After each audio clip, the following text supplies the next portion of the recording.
My name is Gordon Goldsborough of the Manitoba Historical Society. And I'm Morganna Malyon, a local historian and researcher. Together, we're teaming up to learn more about the rich history of this province. And explore heritage sites that are definitely off the beaten path. This is Hidden Manitoba. In this episode, we are visiting the Helston grain elevator. When looking into the Helston grain elevator, I quickly learned that the community was originally named Burton. It was not until 1924 that it became known as Helston.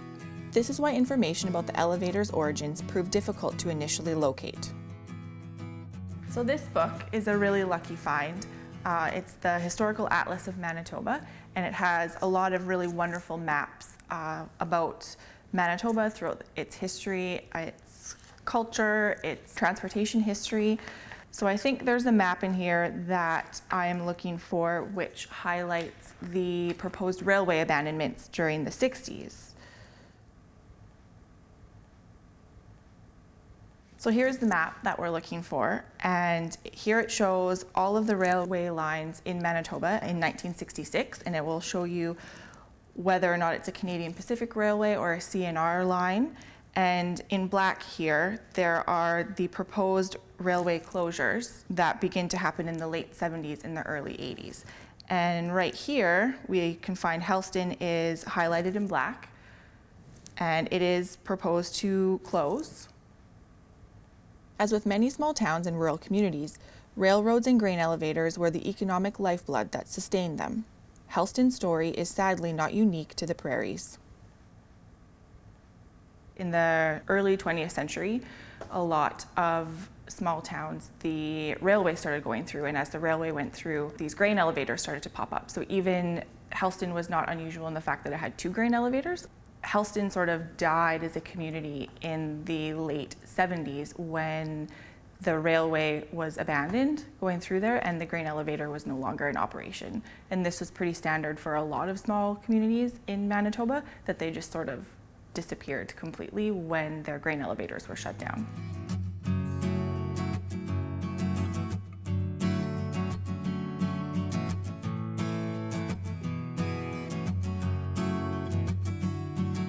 We're off to visit an abandoned grain elevator at the little village of Helston, Manitoba. The Helston grain elevator is hard to get to. I can clearly see it from the road, but it takes a couple of tries to figure out which road takes me there.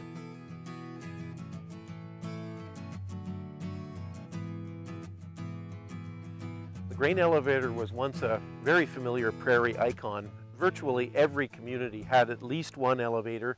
Some communities had 2, 3, 4, sometimes even 5 elevators. People think somehow that that's still the case. They think that these elevators are all over the landscape. The reality is they're not. When they started to close, many of them closed in the 1970s, 1980s. They were either torn down, they were burned down, some of them were moved. The reality is that the vast majority of them now are gone. So this once familiar icon of the prairies is exceptionally rare.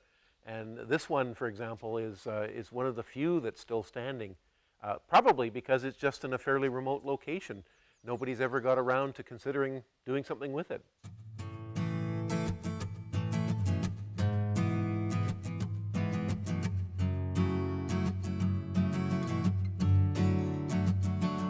The thing I always find interesting about these buildings is that they are entirely made out of wood, and wood in a way that is very structurally strong.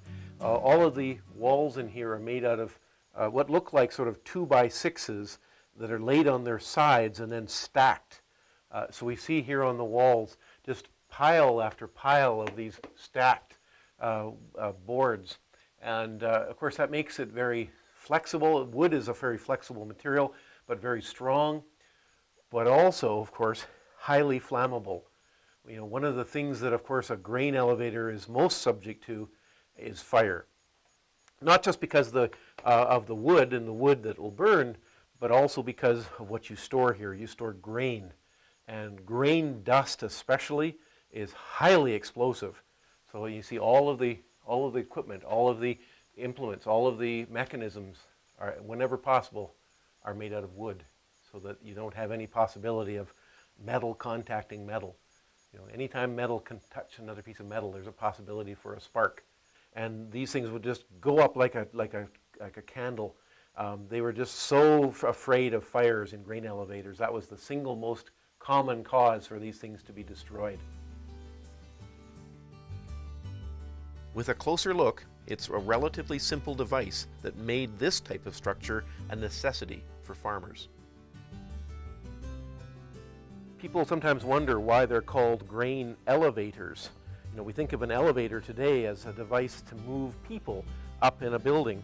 Well, basic same concept. The idea was that the farmer would drive in here, would pour the grain down through a grate that was underneath these sheets of wood.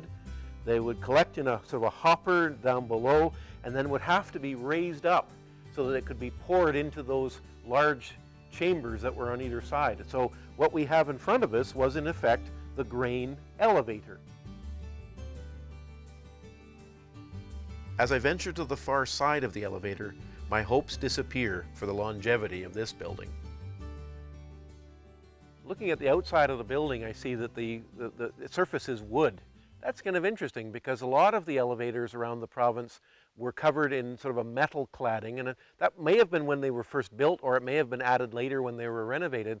This building doesn't look like it had that. It doesn't look like they've ever had metal cladding on the outside, which probably indicates the age of the elevator. Probably has something to do too with the fact that it wasn't probably one of the bigger elevators, one of the busier elevators. But the problem then is that the wood is deteriorating. We see, if we look up part way, there's already some rotten boards, but near the top, that's where you really see the damage. There's an entire gaping hole near the top where the boards are, the exterior lap board is broken away. Even the interior boards look like they're broken as well, and that's bad. That's where the water gets in from the rain and the snow. That's where the animals get in, and when that happens, that's the start of the end. So unfortunately, although this building is in fairly good condition given its age, I have a feeling that it's probably not much longer and it's going to be gone.